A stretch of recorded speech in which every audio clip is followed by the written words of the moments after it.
હાય, good evening. અત્યાર સુધીમાં આપણે આઈટી, રિન્યુએબલ, સેમિકન્ડક્ટર્સ પર આપણે ડિસ્કશન કર્યું છે, પરંતુ આજે એક નવા સેક્ટરને લઈને તમારી સમક્ષ હાજર થઈ ગઈ છું. એ છે auto, EV and future mobility ecosystem. એના પાર્ટ 1માં આજે આપણે વાત કરશું.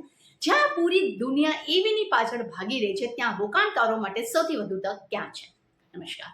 છેલ્લા થોડા વર્ષોમાં આપણે જાણ્યું કે ઓટો ઇન્ડસ્ટ્રીમાં ઘણા જ મોટા ફેરફાર થયા છે. એક સમય હતો જ્યારે ટેસ્લા ઈવી ક્રાંતિનું સૌથી મોટું નામ હતું, જ્યારે આજે ચીનની BYD દુનિયાની સૌથી મોટી ઈવી કંપની અહીંયા બની ગઈ છે.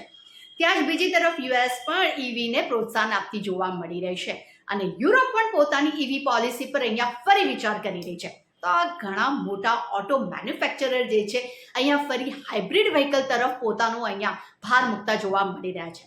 આ સાથે જ ચીન પાસે પણ બેટરી સપ્લાય ચેઇન પણ મજબૂત પકડ છે, જેને કારણે કરીને આખી દુનિયા જે છે વૈકલ્પિક સપ્લાય ચેઇન ઊભી કરવાના પ્રયત્ન કરી રહી છે. તો અહીંયા સૌથી મોટો સવાલ એ છે કે શું પૂરી દુનિયા ખરેખર સંપૂર્ણ ઈવી તરફ જ જઈ રહી છે, કે પછી ઓટો ઇન્ડસ્ટ્રીમાં હાઇબ્રિડ અને હાઇડ્રોજન જેવી ટેકનોલોજી પણ પોતાનું ભવિષ્ય બનાવી રહી છે? આ પ્રશ્નનો જવાબ ખૂબ જ જાણવો અને સમજવો જરૂરી છે. પણ સૌથી પહેલા સમજીશું આપણે ઓટો ઇન્ડસ્ટ્રીને. તો આજે રસ્તા પર મુખ્ય 4 પ્રકારના વ્હીકલ્સ દોડે છે. પહેલું છે ICE વ્હીકલ્સ, એટલે કે જે પેટ્રોલ, ડીઝલ અને CNG થી ચાલે છે.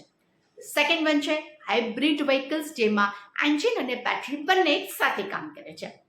થર્ડ વન છે ઈવી, એટલે કે ઇલેક્ટ્રિક વ્હીકલ, જે સંપૂર્ણપણે બેટરી અને ઇલેક્ટ્રિક મોટરના ઉપર આધારિત હોય છે. અને ફોર્થ વન એ છે હાઇડ્રોજન ફ્યુઅલ સેલ વ્હીકલ, જેને ઘણા નિષ્ણાતો હેવી ટ્રાન્સપોર્ટના ભવિષ્ય તરીકે પણ અહીંયા જોઈ રહ્યા છે. પણ અહીંયા રોકાણકાર તરીકે સૌથી મોટો સવાલ એ નથી કે કયું વ્હીકલ સૌથી સારું છે, પણ અહીંયા સૌથી મોટો સવાલ એ છે કે જ્યાં ફેરફાર થઈ રહ્યો છે તેમાં સૌથી વધુ ફાયદો કોને થશે? કાર બનાવનારી કંપનીને, બેટરી બનાવનારી કંપનીને, ઓટો એન્સેલરી કંપનીને, કે પછી ચાર્જિંગ ઇન્ફ્રાસ્ટ્રક્ચર અને સોફ્ટવેર કંપનીઓને?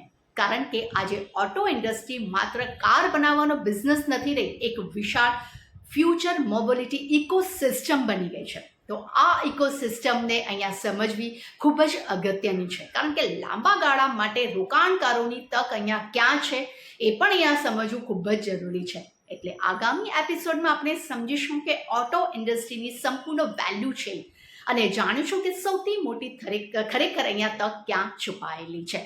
તો તમને મારું આજે રિસર્ચ ગમ્યું હોય તો મને લાઈક કરજો, ફોલો કરજો, શેર કરજો, અને પાર્ટ 2 જોવાનું ના ભૂલતા.